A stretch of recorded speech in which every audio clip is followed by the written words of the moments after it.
Kembalinya Dewa Perang Bab 261-270. Bab 261. Dia sadar bahwa dia adalah konsultan teknis untuk Pusat Penelitian dan Pengembangan Pertahanan. Dia masih menikah dengan Sasha. Apa yang dia lakukan adalah menyabotase pernikahan militer. Tiba-tiba dia mengerti mengapa Levi tidak mengizinkannya bercerai. Jadi ini alasannya. Namun, semuanya sah dan masuk akal. Sasha yang tidak setia pada pernikahan mereka, bukan. Mereka juga tidak jujur dan membocorkan teknologi inti, bukan. Mereka pantas menerima konsekuensi dari kesalahan mereka. Setelah mendapatkan kembali ketenangannya, Isaiah datang ke restoran yang telah mereka sepakati. Yang mengejutkannya adalah Sasha tidak sendirian. Tom dan Charlie juga ada di sana. Melihat Isaiah terlatih-tatih masuk, Tom mencibir, bukankah sudah kukatakan bahwa si lumpuh ini akan terlatih-tatih begitu mendengar suara Sasha? Apakah ini tidak berguna atau laki-laki? Dia tahu betul bahwa istrinya sedang tidur, namun dia masih datang saat dia menelepon. Benar-benar pecundang, Charlie mencibir. Sasha mencium pipi Charlie, dia tertawa dan berkata, kenapa kalian tidak mengatakan itu karena aku tak tertahankan? Haha, tidak perlu dikatakan. Dengan sengaja, Charlie meraih Sasha tepat di depan mata Isaiah. Ya, saya terkejut lagi. Dia tiba-tiba menyadari bahwa pelacur ini tidak hanya berselingkuh dengan Tom tetapi juga berselingkuh dengan Charlie. Saya telah menjadi suami yang diselingkuhi oleh tangan murid-murid saya. Seberapa berzina wanita ini dalam kehidupan pribadinya. Dia tidak berbeda dengan pelacur. Isaiah menekan emosinya yang mengamuk dan duduk di depan mereka bertiga. Kamu bilang kamu perlu menemuiku, kan? Tentang apa? Ya, saya bertanya dengan dingin. Karena kamu di sini, aku akan jujur padamu. Katakan padaku apa yang terjadi di Morris Group. Ceritakan semuanya. Sasha bahkan tidak berusaha untuk berbasa-basi. Dia langsung ke intinya. Isaiah mencibir, kenapa aku harus memberitahumu? Haha, setelah bersama Morris Group selama beberapa hari, kamu pikir kamu sudah tumbuh kuat. Jika kamu masih mencintai Sasha, ceritakan semuanya sekarang. Tom menyeringai. Sasha memasang tampang menyedihkan, membujuknya, ya saya, maukah kamu merahasiakan sesuatu dariku? Jika kamu tidak memberitahuku, aku akan mendapat masalah. Tidak mungkin, ini adalah rahasia perusahaan yang tidak bisa saya ungkapkan kepada Anda. Anda telah menipu saya sebelumnya, tetapi saya tidak akan tertipu oleh tipuan Anda lagi. Isaiah tegas, tidak seperti sebelumnya. Namun, Sasha dan kedua pezina itu hanya tersenyum. Rupanya, mereka sudah memikirkan cara untuk menangani tekad Yesaya. Kamu tidak akan memberitahu kami. Jangan memaksa kami untuk membuatmu melakukannya, kata Charlie mengancam. Apakah kamu akan memukuliku? Isaiah tahu dia memiliki Levi yang mendukungnya, jadi dia sama sekali tidak takut. Kamu pikir kami tidak akan mengalahkanmu? Biarkan aku memberitahumu ini. 6 tahun lalu, aku mengirim beberapa pria untuk mematahkan kakimu. Saat itu, aku sudah tidur dengan istrimu. Tom tertawa saat mengatakan ini. Berita itu menghantam Yesaya seperti sambaran petir. Ingat 40 juta di rekeningmu. Kami yang mengambilnya, itu tidak digunakan untuk mengisi dana publik. Charlie berkata sambil mencibir. Isaiah mengepalkan tinjunya begitu erat hingga pembuluh darahnya menyembul keluar. Sasha tertawa dan berkata, Yesaya, jika Anda tidak memberitahu saya apa yang direncanakan Morris Group, saya akan mempermalukan Anda di depan umum. Hah, apa maksudmu? Yesaya bertanya dengan bingung. Bukankah martabatmu yang paling penting bagimu selama ini? Jika kamu tidak memberitahuku, aku akan memberitahu orang banyak di sini bahwa kamu adalah suamiku. Lalu, aku akan mencium kedua pria ini. Sasha terkekeh. Rencananya adalah melakukan sesuatu yang sangat tidak bermoral di depan mata suaminya. Ini adalah penghinaan terburuk setiap orang. Ada laki-laki yang melompat dari gedung tinggi ketika mereka dihina oleh istri mereka dengan cara ini. Mereka adalah orang-orang seperti Yesaya yang menghargai harga diri mereka di atas segalanya. Mereka tidak pernah bisa menerima aib yang dibawa istri mereka kepada mereka. Bab 262. Sasha tahu karakter dan temperamen Yesaya. Dia tahu bahwa dia menghargai harga dirinya dan tidak akan pernah membiarkan itu terjadi. Jadi dia menyerang titik lemahnya. Kamu, pelacur. Seperti yang diharapkan, Isaiah terprovokasi. Dia hampir melompat berdiri, mengepalkan tinjunya dan berteriak marah. Jika semua orang tahu istrinya tidak setia dan bertindak tanpa malu-malu tepat di depannya, dia tidak akan bisa mengendalikan dirinya sendiri. Dia hanya tidak bisa menerima ini. Yah, apakah kamu tidak memberitahu kami? Melihat Isaiah bergumul dengan dirinya sendiri, Sasha merasakan kesenangan yang tak terkira. Dia bisa melecehkan Isaiah kapan saja dia mau. Tepat ketika Isaiah sedang berjuang di dalam, suara Levi terdengar melalui lubang suara tersembunyi di telinganya, biarkan dia melakukannya. Bukankah itu bukti yang kita butuhkan? Levi telah menyaksikan seluruh adegan yang terbentang di hadapannya melalui kamera jarak jauh. Kata-kata Levi menyadarkan Yesaya. Betul sekali. Bukankah aku di sini untuk mengumpulkan bukti? Apa yang Sasha ancam lakukan adalah bukti yang aku butuhkan. Isaiah menembakkan belati ke arahnya dan meludah dengan marah. Kamu berani melakukannya. Kenapa aku tidak berani? Sasha tertawa. Dia berdiri dan berbicara kepada orang-orang di sekitarnya. Semuanya, lihat ke sini. Kerumunan tidak tahu apa yang sedang terjadi, tetapi mereka tetap melihat. Sasha mengamati Yesaya sepanjang waktu. Meskipun Isaiah marah, dia tidak mencoba menghentikannya. Ketika dia melihatnya tidak bergerak, dia tahu dia harus meningkatkan permainannya. Semua orang lihat di sini. Ini suamiku, lumpuh. Dan sekarang dia mendorongku ke pria lain. Sasha berteriak keras. Semua orang melihat ke arah Yesaya. Isaiah berbicara dengan marah. Kamu adalah orang yang tidak setia. Mengapa kamu mengatakan aku mendorongmu kepada mereka? Melihat betapa keras kepala Isaiah, Charlie berdiri, mencibir, benar. Istrimu selingkuh.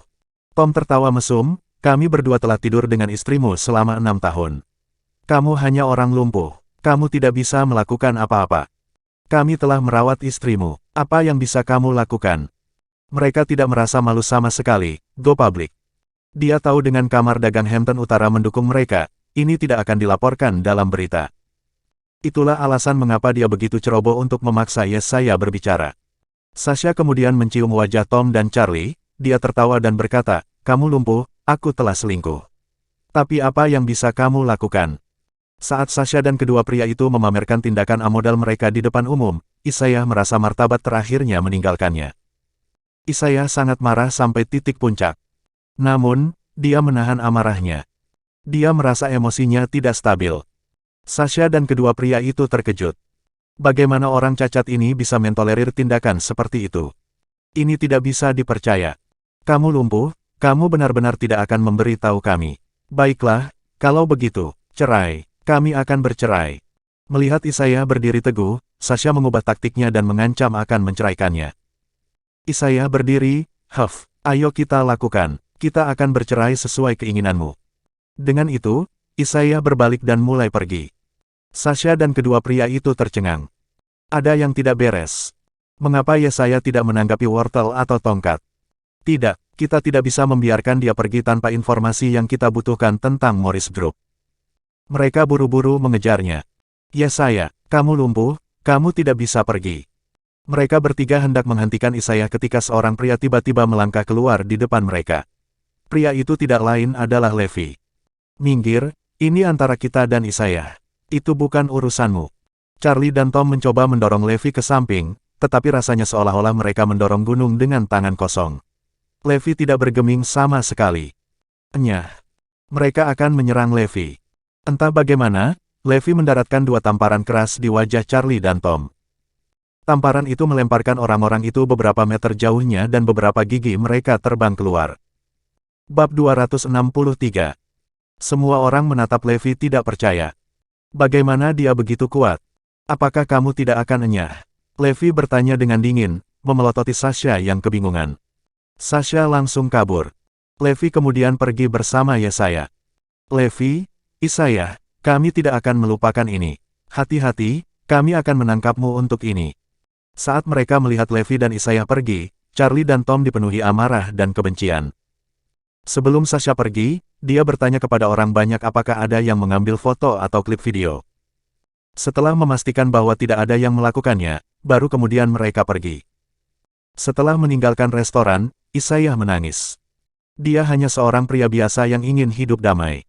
Namun, bajingan ini telah mengorbankannya dan mengubah pandangannya. Betapa kejamnya mereka memperlakukannya seperti ini.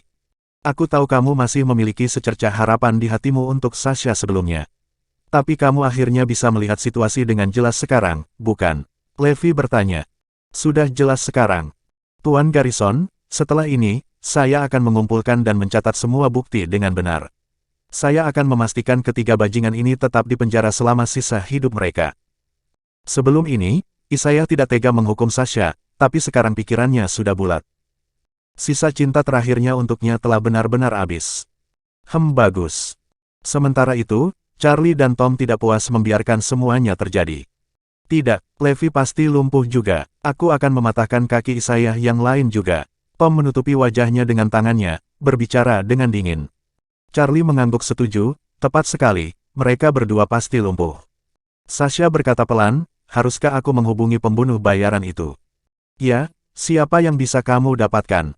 Kedua pria itu bertanya serempak. Sasha tersenyum, saya kenal beberapa orang dari gym. Beberapa dari mereka adalah pelatih kickboxing yang pernah bekerja sebagai pembunuh bayaran di perkumpulan gangster bawah tanah.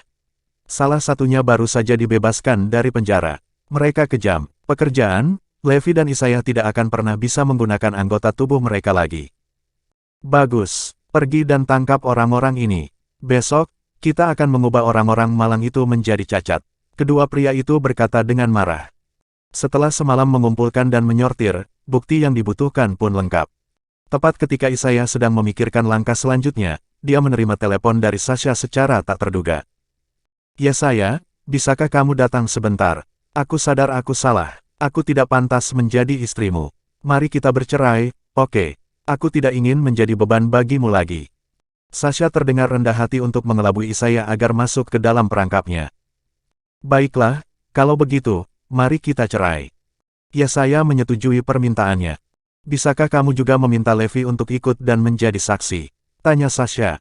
Isaiah mengangkat matanya untuk melihat Levi dan yang terakhir mengangguk setuju. Baik, Tuan Garrison setuju, jawab Yesaya. Oke, kami akan menunggumu di gedung komersial Rombongan Pemuda 2009, seberang Biro Urusan Sipil. Sasha menghela napas lega. Mereka sudah siap. Beberapa pelatih kebugaran berotot sudah bersiaga. Pipa baja telah disiapkan. Yesaya, kau benar-benar bodoh untuk datang setiap kali aku memanggilmu. Sasha tersenyum, ekspresinya penuh kebencian dan kekejaman. Levi dan Yesaya siap berangkat ke pertemuan itu. Isaiah menelepon departemen terkait. Halo, apa kabar? Saya melaporkan seseorang mengganggu pernikahan militer. Saya bertugas di Pusat Penelitian dan Pengembangan Pertahanan. Saya ISA 4031. Ya, itu benar. Saya punya bukti lokasinya adalah gedung komersial Youth Troupe 2009. Selain itu, dia menelepon Departemen Investigasi Kejahatan Komersial dan memberitahu mereka tentang kejahatan komersial dan lainnya Sasha. Ayo, mari kita pergi dan menonton pertunjukan. Levi dan Isaiah tiba di Youth Troupe Commercial Building dan memasuki ruangan 2009. Pintu terbanting menutup. Beberapa pria kuat besar muncul di depan mereka memegang pipa baja. Bab 264. Otot-otot 7 hingga 8 orang ini berkembang dengan baik, terutama otot bisep yang sebesar kepala manusia. Otot-otot yang melapisi lengan dan kaki menonjol begitu banyak sehingga terlihat seperti ada ular yang tersembunyi di bawah kulit mereka. Selain itu, mereka besar dan terlihat lebih menakutkan daripada gangster normal. Ini adalah tubuh yang dilatih di gym dengan bantuan suplemen protein. Mereka mungkin bukan petarung sejati tetapi ukuran mereka cukup menakutkan. Saat mereka muncul, Isaiah mendapat kejutan dalam hidupnya. Di hadapan mereka, dia merasa kecil. Lengan mereka lebih besar dari pahanya. Satu pukulan saja sudah cukup untuk membunuhnya, pikirnya. Di dalam ruangan, Sasha, ditemani Charlie dan Tom, mendekat selangkah demi selangkah. Satu sisi wajah Tom bengkak, dan hal yang sama juga terjadi pada Charlie. Mereka menatap Levi dengan niat jahat. Haha, Isaiah, apa kamu bodoh? Kamu datang begitu saja setiap kali aku memintamu. Sasha tertawa keras. Dia memandang Yesaya seolah-olah dia adalah orang yang terbelakang. Tom mencibir, Levi, pasti ada yang salah dengan otakmu. Aku tidak menyangka kamu akan ikut dengannya tanpa ragu-ragu. Levi tertawa, ini menyangkut staf saya akan menyelesaikannya. Yesaya sangat tersentuh. Jika bukan karena Levi, dia bertanya-tanya bagaimana ketiga orang ini akan terus menggunakan dan melecehkannya. Isaiah berkata dengan cemas, apa yang kamu coba lakukan? Charlie melihat ke kaki kiri Isaiah dan berkata sambil mencibir, bukankah sudah jelas? Kami juga ingin melumpuhkan kaki ini. Wajah Sasha sangat jahat saat dia berkata, itu benar, Isaiah, kamu berani menentangku. Aku jamin seumur hidupmu, kamu hanya bisa merangkak. Charlie dan Tom mengalihkan pandangan mereka ke arah Levi, yakinlah, kami tidak melupakanmu, Tuan Garrison. Kamu berani menyerang kami berdua, bukan? Rupanya, kamu pasti lupa bagaimana kakimu patah 6 tahun yang lalu. Tanda seru petik 2. Ya, kamu pulih setelah bertugas di penjara, bukan? Hari ini, kami akan melumpuhkanmu sehingga Isaiah akan ditemani. Hahaha. Mereka bertiga saling berpandangan dan tertawa histeris. Di mata mereka, dengan pelatih kebugaran yang kejam ini sebagai antek mereka, tidak ada jalan keluar bagi Levi dan Isaiah. Kalian sangat kejam. Apa kalian tidak takut karma? Tanya Yesaya. Karma, apakah ada hal seperti itu? Kami telah menikmati diri kami sendiri selama 6 tahun ini, bukan? Jadi apa karma yang kamu bicarakan? Mereka bertiga kembali tertawa riang. Kamu, tidak tahu malu, binatang buas. Isaiah yang hanya seorang warga negara yang sederhana, jujur dan taat hukum dibuli sampai-sampai dia mengutuk keras. Sasha melirik mereka berdua dan tertawa terbahak-bahak. Sekarang, jika kalian berdua berlutut dan meminta maaf, mungkin kami akan mempertimbangkan untuk melepaskan kalian. Saat dia berbicara, para pelatih kebugaran itu maju selangkah. Mereka melambaikan pipa baja yang dipegang di tangan mereka. Isaiah ketakutan sampai kehabisan akal. Tubuhnya bergetar terus-menerus. Sasha dan dua rekannya yang berzinah tertawa mengejek saat melihat dia gemetar, sampah yang tidak berguna. Meskipun Levi sendiri tidak berguna, setidaknya dia sedikit lebih baik darimu. Levi tersenyum dan duduk di kursi di dekatnya. Dia menyilangkan kakinya dan bahkan menyalakan sebatang rokok. Dia tidak terlihat sedikit pun cemas. Ketiganya tercengang oleh tindakannya. Sasha bertanya padanya, Levi, apakah kamu tidak takut? Aku memberitahumu, jika kamu akan berlutut di depanku dan merangkak di lantai di antara kedua kakiku, aku akan melepaskanmu kali ini. Dan kami juga, Tuan Garrison, jika Anda merangkak di lantai di antara kaki kami akan membiarkan Anda hidup. Tom dan Charlie sangat ingin melihat Levi merangkak di lantai di bawah mereka. Bagaimanapun, dia adalah mantan bos mereka. Tindakan merendahkan ini benar-benar akan memuaskan ego mereka. Levi mengisap rokoknya, dia tersenyum dan berkata, jika kamu mau berlutut di depanku, mungkin, aku akan mempertimbangkan untuk memberikan kata yang baik untukmu. Bab 265. Pada saat itu, Isaiah menyadari sepenuhnya situasinya dan dia mengarahkan jarinya ke Sasha, berkata, itu benar. Sasha dan kalian berdua, binatang tidak berharga lainnya. Berlututlah di depanku dan aku akan memberimu hukuman yang lebih ringan. Kalian bertiga pasti akan menyesalinya. Mendengar kata-kata Levi dan Yesaya, ketiganya tercengang. Apakah Levi dan Isaiah sudah gila? Apakah mereka tidak mengerti situasinya? Merekalah yang menghadapi bencana, tidakkah mereka tahu itu? Bukan kita yang terjebak dalam situasi yang sulit. Mendengar kata-kata Isaiah, Sasha dan gengnya sangat marah. Apakah kamu belum menyadarinya? Kalian bertiga tolol, Yesaya mencibir. Dia belum pernah melihat orang yang begitu bodoh sebelumnya. Sasha berteriak, bas mereka. Bunuh mereka, aku ingin mereka merangkak keluar dari sini pada saat kita selesai. Pelatih kebugaran yang sudah tidak sabar untuk menyerang bergegas menuju Levi dan Isaiah, melambaikan pipa baja yang dipegang di tangan mereka. Pada saat yang tepat, pintu yang terkunci tiba-tiba terbuka dengan paksa. Pada saat berikutnya, sekelompok pria berseragam bergegas masuk. Mereka berpatroli bersama polisi dan tentara. Jangan bergerak, letakkan senjatamu. Jangan bergerak. Kelompok instruktur kebugaran bahkan tidak punya waktu untuk menanggapi sebelum mereka semua jatuh ke lantai. Rasa sakit yang tiba-tiba menghantam mereka saat mereka menghantam lantai akhirnya membuat mereka sadar. Ternyata penyerang mereka adalah pasukan dan patroli. Ini sudah berakhir. Kita celaka. Menggunakan daya tarik seksnya, Sasha telah memikat instruktur kebugaran di sini untuk memukuli Levi dan Isaiah. Tidak pernah para pria berotot membayangkan bahwa mereka akan mendapat masalah seperti ini. Namun, bukan hanya mereka, Sasha dan dua pasangan prianya juga berada di dunia yang bermasalah. Tom memandang Levi dan Isaiah dengan tidak percaya dan kaget. Dia berkata, kamu melapor ke polisi.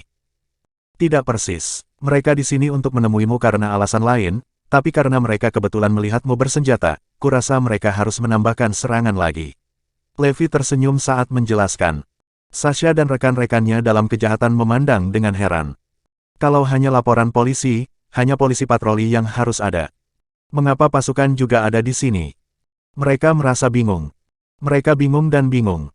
Kapten Detasemen West Point, Timothy Lorda memimpin tim. Dia mengeluarkan surat perintah penangkapan, menurut bukti yang meyakinkan, Sasha dan kalian bertiga telah melakukan kejahatan dengan sengaja melukai, penipuan komersial, penggelapan dana publik, pengungkapan rahasia perusahaan dan sebagainya.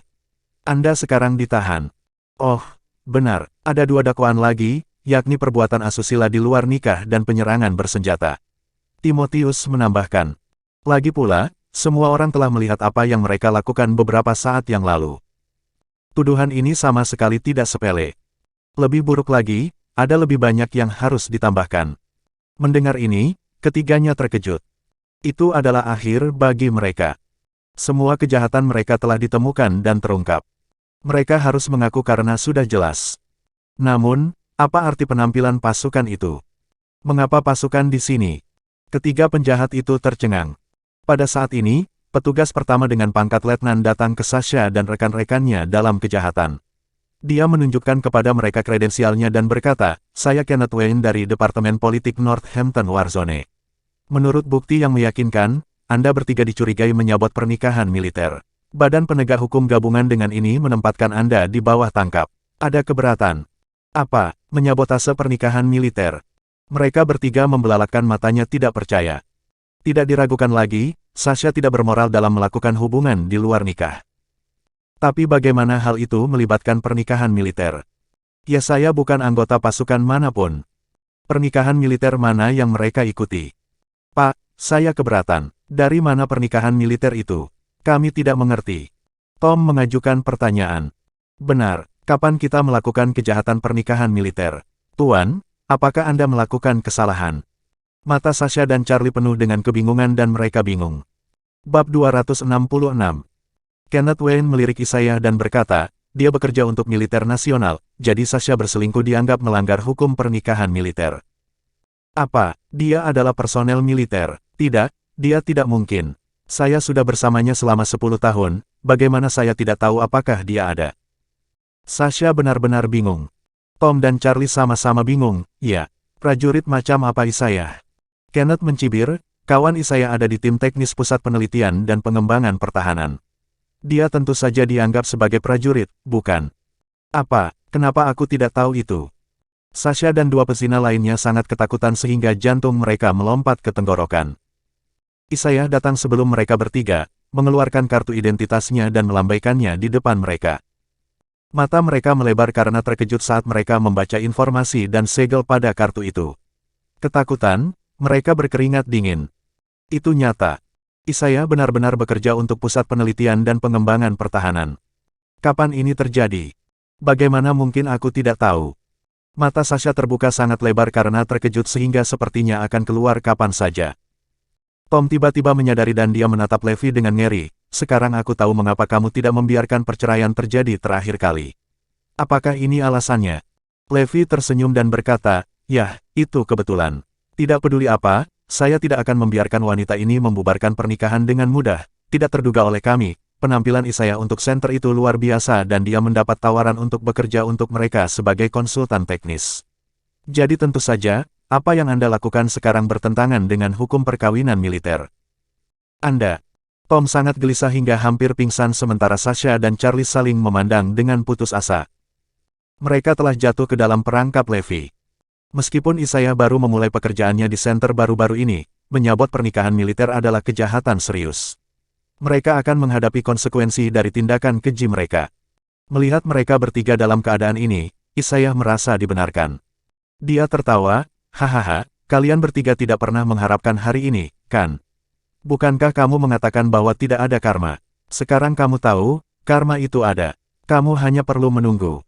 Pikiran baru muncul di benak Tom dan dia bertanya, "Apakah Anda punya bukti untuk membuktikan bahwa saya melanggar hukum?" Berpikir bahwa ada harapan, Sasha bergabung, "Ya, tunjukkan bukti dari apa yang Anda tuduhkan kepada kami." Mendengar itu, Levi tertawa. Dia mengeluarkan disk memori USB dan memproyeksikan video di dinding. Itu adalah video yang diambil kemarin dari 3 Isaiah yang memalukan. Mereka tidak hanya mengakui perzinahan, tetapi mereka juga mengaku penggelapan dana publik dan melukai dengan jahat. "Kamu bajingan, kamu punya kamera dan mikrofon." Setelah mengetahui kebenarannya, Sasha dan 2 lainnya menjadi gila. Kemarin, mereka memastikan untuk memeriksa apakah kerumunan telah mengambil video atau foto, tetapi mereka tidak memeriksa Isaiah. "Jadi apa lagi yang harus kau katakan?" Kenneth Wayne bertanya. Dia bertukar pandang dengan Timothy Lorda. Segala sesuatu yang telah terjadi sebelumnya sangat mengejutkan bagi ketiganya. Mereka akan menghabiskan bertahun-tahun di penjara. Levi melambaikan tangannya, berkata, tolong tinggalkan kami untuk saat ini. Saya ingin berbicara dengan mereka secara pribadi. Kenneth dan Timothy meninggalkan mereka dan menunggu di luar pintu. Melihat ketiganya, Levi tertawa, ya saya, sudah kubilang. Mereka akan menyesali tindakan mereka suatu hari nanti. Bagaimana perasaanmu sekarang? Tidak pernah lebih baik, melayani Anda dengan benar, teriak Yesaya. Sasha sangat cemas sehingga dia akan menangis. Dia berlutut, memeluk kakinya. Wanita itu menangis dan menangis, Yesaya, maafkan aku sekali ini. Aku bersumpah aku akan menjadi istri dan ibu yang baik di masa depan. Aku tidak akan main-main lagi. Itu benar, kami salah. Guru, tolong maafkan kami. Bab 267.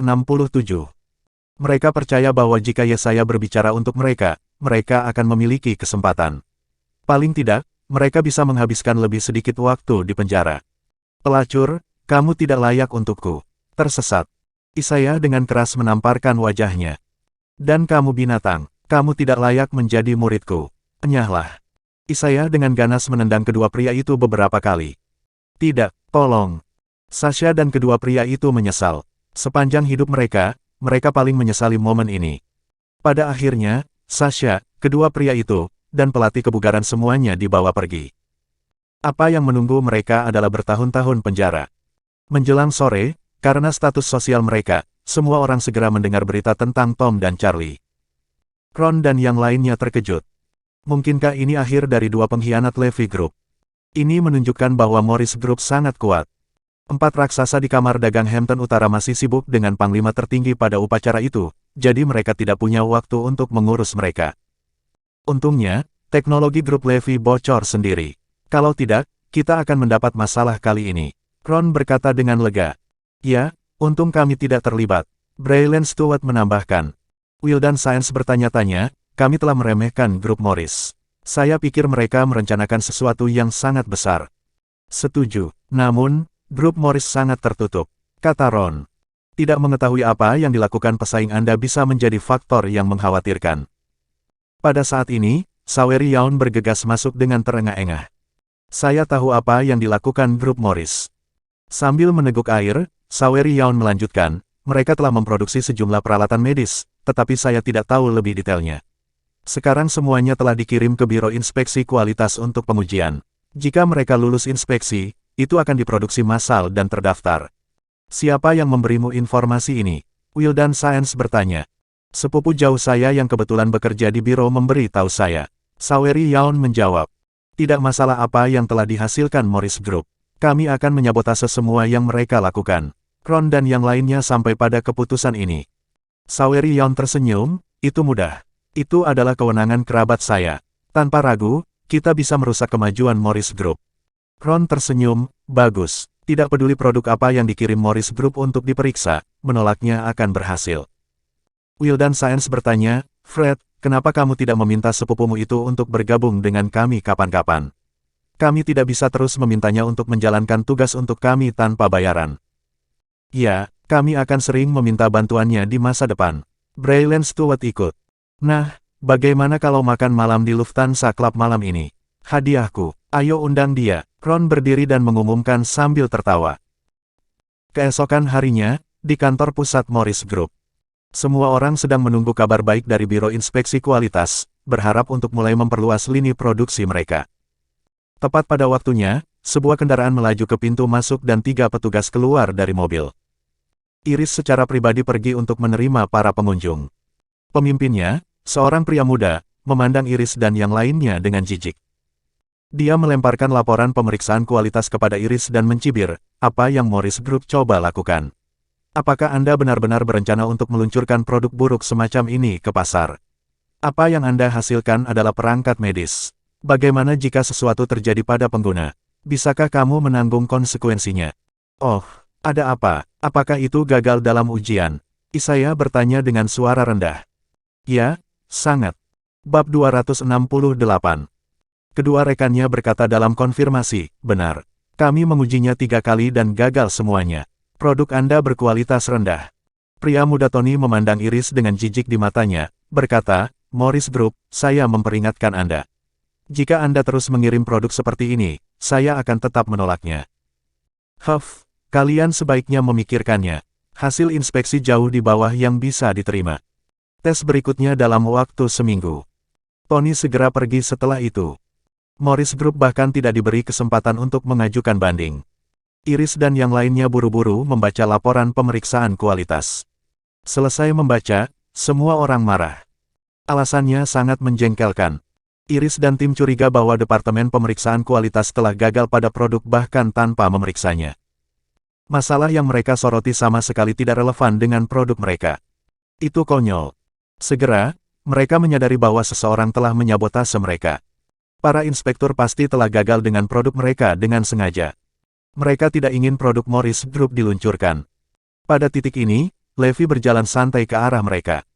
Apa yang terjadi? Dia bertanya. Seseorang mengantarnya melewati situasi itu dan Levi terkejut. Tidak mungkin prosedur itu salah. Sepertinya mereka memiliki seseorang di biro.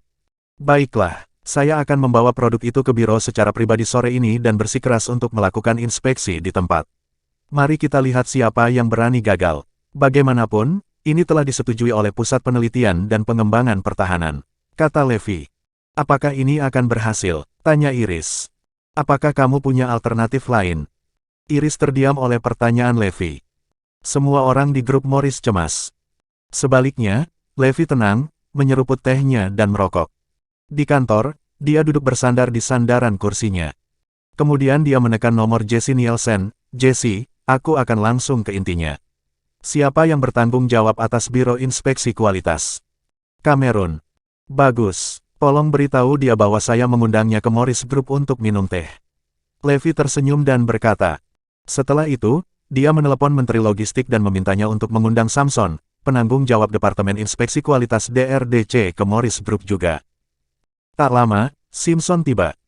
Baginya, ini jelas merupakan puncak hidupnya. Dia minum teh dengan Dewa Perang.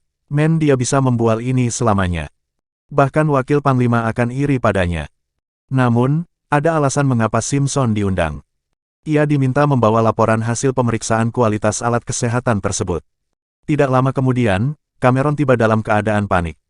Dia meninggalkan pertemuannya dengan tergesa-gesa begitu dia mendengar tentang undangan Levi.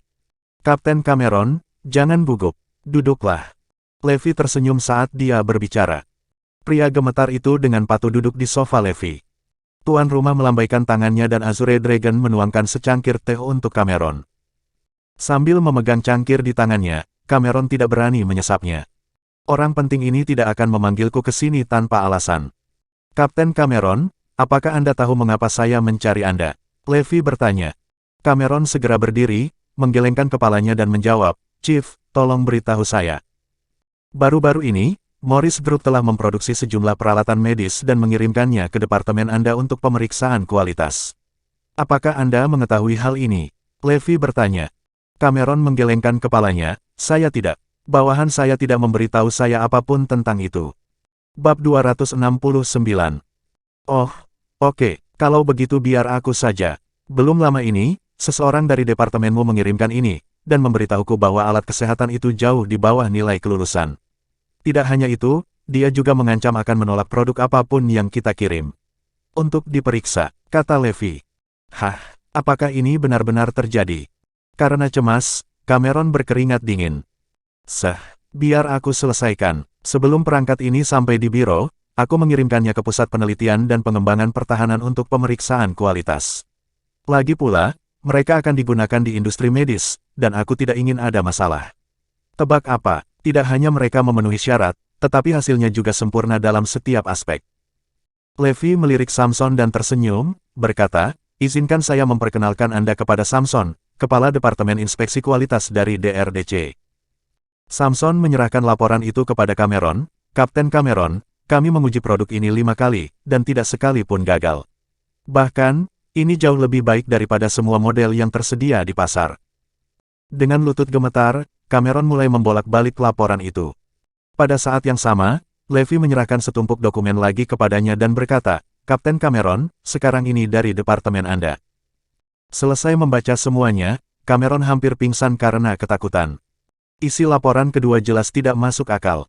Mereka jelas tidak tahu produk apa yang mereka analisis, dan hanya menolaknya. Cameron sangat marah. Ini dilakukan dengan sengaja oleh seseorang. Bagaimana orang ini bisa berada di departemen saya? Yang terburuk, itu melibatkan Dewa Perang. Bukankah dia sedang mencari kematian? Levi tersenyum, untungnya aku berhati-hati dalam pemeriksaan dan mengirimkan ini ke Samson dulu. Kalau tidak, aku akan hancur. Chief, ini salahku. Aku tidak cukup mendisiplinkan stafku. Cameron membungkuk dan berkata, baiklah kalau begitu. Sekarang kita tahu di mana masalahnya, mari kita selesaikan. Lakukan pemeriksaan kedua sekarang dan saya akan ikut. Saya yakin itu akan berlalu, bukan? Kata Levi sambil mulai bergerak menuju pintu. Nada itu membuat tulang punggung Cameron merinding. Dia tahu bahwa ini serius. Segera, dia ikut. Begitu pula Simpson. Azure Dragon mengantar mereka ke biro. Ada beberapa mobil yang diparkir di pintu masuk juga. Para manajer senior dari sisi Ron terlihat turun dari kendaraan. Tony keluar secara pribadi untuk menyambut mereka dengan senyum lebar di wajahnya. Levi turun dari mobil, tapi dia menginstruksikan Cameron untuk tetap di dalam. Ketika Tony melihat kelompok itu, dia mendengus, "Hei, grup Morris, apa yang membawamu ke sini lagi?" Mendengar nama Morris Group, seringnya terlihat jelas di wajah Ron dan bawahannya. Morris Group ingin pemeriksaan ulang. Mimpikan itu. Levi tersenyum, jelas, kami di sini untuk pemeriksaan kedua. Tony segera menjawab, apakah Anda semua tuli? Bukankah saya mengatakan kembali dalam seminggu? Seminggu, sejak kapan ada peraturan seperti itu? Tidak kehilangan senyum sopannya, Levi berkata lagi pula, tidak ada masalah dengan produk kami. Tidak bisakah kami mengajukan banding? Ron dan anak buahnya tertawa, kurasa kamu di sini untuk membuat masalah. Tidakkah kamu mendengar Tony? Kembalilah setelah 1 minggu. Sebagai organisasi bisnis, kita harus mematuhi peraturan. Benar, teman-teman, belajarlah dari kamar dagang Hampton Utara. Kata Tony setuju. Tolong beritahu saya, siapa yang membuat aturan untuk jangka waktu 1 minggu itu? Levi bertanya dengan dingin. Tony menjawab dengan marah, aku tahu. Jadi apa? Jadi kata-kata Anda adalah hukum di biro. Betul sekali. Bab 270. Tony benar-benar arogan, bertindak maha kuasa. Itu benar, Kapten Tony bertanggung jawab atas bagian laporan. Jika dia bilang kamu lulus, kamu lulus. Tepat, jika dia ingin merusak produk apapun, ini dia. Di biro, kata-kata Kapten Tony adalah hukum. Sebagai balasan, Sawery Young dan Ron tertawa. Tony memandang Levi dengan jijik, hari ini, Kamar Dagang Hampton Utara juga telah mengirimkan produk mereka untuk pemeriksaan kualitas. Saya bahkan tidak perlu melakukan analisis apapun, dan saya akan memberi mereka izin. Saat dia berbicara, asistennya yang bersiaga, menyerahkan laporan pemeriksaan kualitas kepada Ron. Semua orang yang hadir menyaksikan dengan tidak percaya. Konyol. Mengambil alih laporan, Ron memandang Levi dan tertawa, sekarang kamu tahu siapa orang yang bertanggung jawab atas biro. Tony memelototi Levi dan menyalak dengan marah, sekarang tersesat. Sudah kubilang, dalam 6 bulan ini, aku tidak akan melewatkan produk yang kau kirim. Begitu kuatnya, bukan, apakah kepala biro harus menuruti kata-katamu juga? Levi mencibir sebagai jawaban.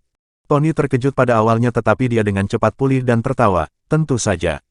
Kapten Cameron adalah mentor saya yang secara pribadi membawa saya ke departemen ini. Dia mendengarkan semua kata-kata saya. Jadi pecundang, jika Anda memiliki keinginan liar bahwa saya akan lulus produk Anda, jatuhkan. Levi mendengarkan retorika Tony. Dengan senyum penuh arti, dia berteriak ke arah mobilnya, Kapten Cameron, apakah Anda mendengar itu? Di biro, kata-kata Tony adalah hukum. Apakah Anda sudah dicopot dari posisi Anda? Kapten Cameron. Tony dan kelompoknya tercengang. Mereka melihat sekeliling tetapi tidak melihat siapapun. Siapa yang kamu coba gertakan? Sayang sekali itu tidak akan berhasil. Bahkan jika dia ada di sini, dia akan mematuhiku. Tony menyamar dengan konyol. Tony, dasar bajingan, kapan biro berada di bawah kendalimu? Tiba-tiba, suara marah terdengar dari mobil dan seseorang turun dengan marah. Kepala Cam, kamu. Melihat orang yang menyerbu ke arahnya, Tony tercengang dan mulutnya bergetar, tidak dapat berbicara dengan jelas. Tidak, kamu adalah ketua. Aku bawahanmu. Kata-katamu adalah hukum di sini. Cameron sangat marah sehingga dia merasa ingin menamparkan wajah Tony. Chief Cameron, aku minta maaf. Aku tidak bersungguh-sungguh dengan apa yang aku katakan. Tony hampir berlutut di depan Cameron. Bagaimana dengan sikap aroganmu beberapa saat yang lalu? Bukankah kamu bos di sini? Cameron mendengus. Tidak, Chief Cameron. Tuan, saya salah. Saya tidak bermaksud untuk melangkahi Anda. Saya hanya ingin berbagi kekhawatiran Anda. Tony berbicara dengan tergesa-gesa. Cameron mengarahkan jarinya ke hidung Tony. Kamu dipecat. Jangan pernah masuk ke biro lagi. Ini merupakan pukulan nyata bagi Tony, Ron, dan anak buahnya. Bagaimana bisa Tony dipecat? Tony bertanya tidak percaya. Guru, mengapa? Apa yang saya lakukan salah? Anda dengan sengaja menyalahgunakan posisi Anda untuk menyabotase grup Morris. Apakah itu tidak cukup? Cameron berteriak dengan marah. Tidak, Tuan, produk mereka memang tidak sesuai standar. Bahkan pada titik ini, Tony mencoba berdebat. Mendengar itu, wajah Cameron menjadi hitam seperti guntur dan dia berbicara dengan marah. Kalau begitu, beritahu saya. Produk apa yang dikirim Morris Group? Bersambung.